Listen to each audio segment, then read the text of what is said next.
বন্ধুরা, আমার সয়াবিনের তরকারি নামিয়ে নিয়েছি। বন্ধুরা দেখুন, মাখা মাখা করেছি। যদি ভালো লাগে লাইক করবেন, শেয়ার করবেন। এই চ্যানেলে যদি নতুন হয়ে থাকেন অবশ্যই একটা সাবস্ক্রাইব করে দেবেন। যারা ফেসবুক পেজ থেকে দেখছেন তারা একটা ফলো করে দেবেন। সয়াবিনের তরকারি বন্ধুরা রুটি, পরোটা সবই সাথে খাওয়া যাবে, গরম ভাতের সাথে তো খাওয়াই যাবে। ভিডিওটা প্রথম থেকে দেখতে থাকি। ভিডিওটা দেখার জন্য আপনাদের কাছে অনুরোধ থাকলো। এখানে আমি একটু চাট মশলা দিয়ে দেবো। চলুন যাই, কীভাবে প্রথম থেকে ভিডিওটা করেছি দেখতে থাকি। বন্ধুরা এখানে দেখুন পেঁয়াজ নিয়ে নেব। পেঁয়াজ, এখানে টমেটো, এখানে কয়েকটা কাঁচা লঙ্কা, পাকা কাঁচা লঙ্কা, এখানে রয়েছে রসুন,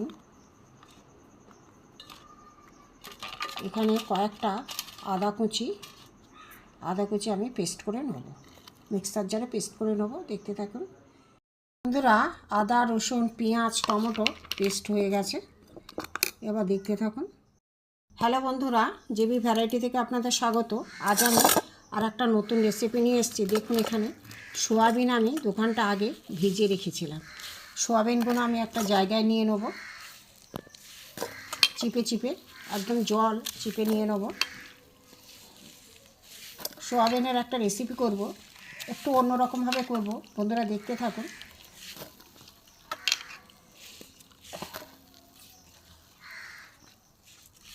সোয়াবিনগুলো একটা জায়গায় আমি তুলে নিয়েছি। এতে আমি এই যে মিক্সারের যে পেস্টটা করে নিলাম এর মধ্যে আমি দিয়ে দেবো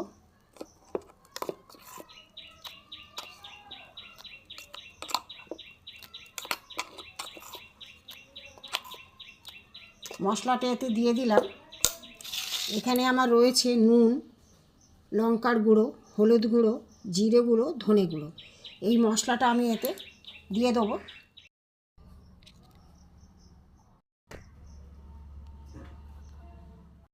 সোয়াবিনের মধ্যে পেস্ট করা মশলা দিয়ে দিয়েছি। এখানে নুন, হলুদ, জিরে গুঁড়ো, ধনে গুঁড়ো এগুলো গুঁড়ো আছে, এগুলো আমি এর সাথে দিয়ে দেবো। দিয়ে বন্ধুরা এতে আমি একটুখানি কাঁচা সর্ষের তেল দিয়ে দেবো। দিয়ে এটা আমি চটকে মেখে নেব।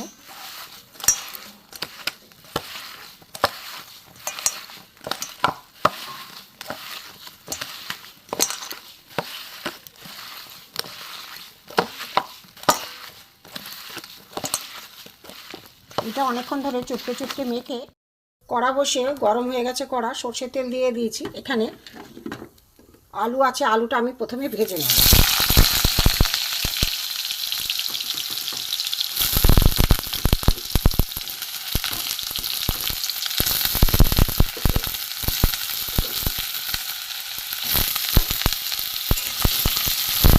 একটু আলুটা ভাজা হোক। আলুটা তুলে নেব। আলু ভাজা হয়ে গেছে।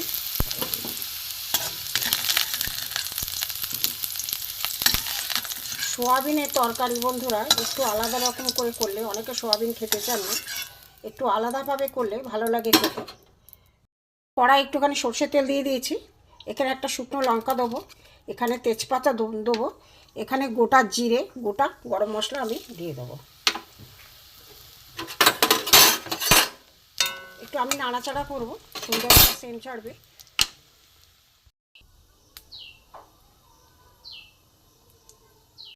ফোড়নটা হয়ে গেছে। এখানে আমি আধ ঘন্টা আগে আমি এই সয়াবিন আর মশলা মেখে রেখেছিলাম, এতে আমি দিয়ে দেবো।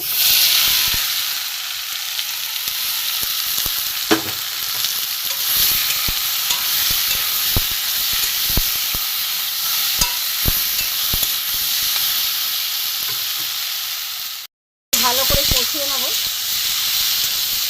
এখানে মশলা ধোয়া, বাটি ধোয়া জলটা আছে দেবো। একটু ভালো করে কষিয়ে নেব। কষিয়ে নিচ্ছি ভালো করে। এইভাবে সোয়াবিন করলে খুব ভালো লাগে খেতে। মশলা মেখে আধ ঘন্টা মেখে রেখে দিলে মশলাটা ভিতরে চলে যায়, সোয়াবিনের ভিতরে সুন্দর খেতে লাগে। এখানে আমার বাটি ধোয়া জলটা আমি দিয়ে দেবো।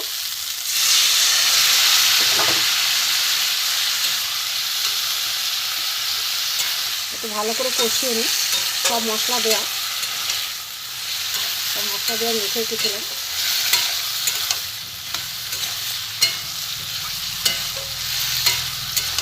একটু ভালো করে কষিয়ে নেবো।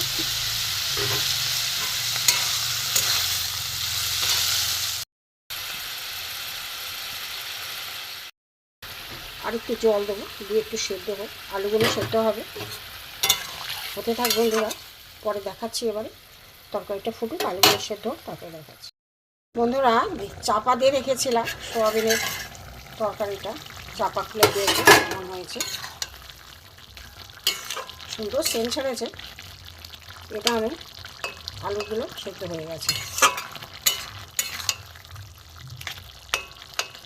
আলু সব সেদ্ধ হয়ে গেছে, সোয়াবিনটা জলে ভিজে সেদ্ধ। আর একটুখানি হোক,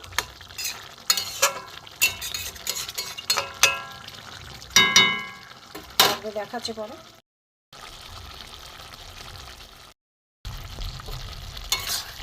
সুন্দর মাখো তরকারি হয়েছে, আমি নামিয়ে দেবো।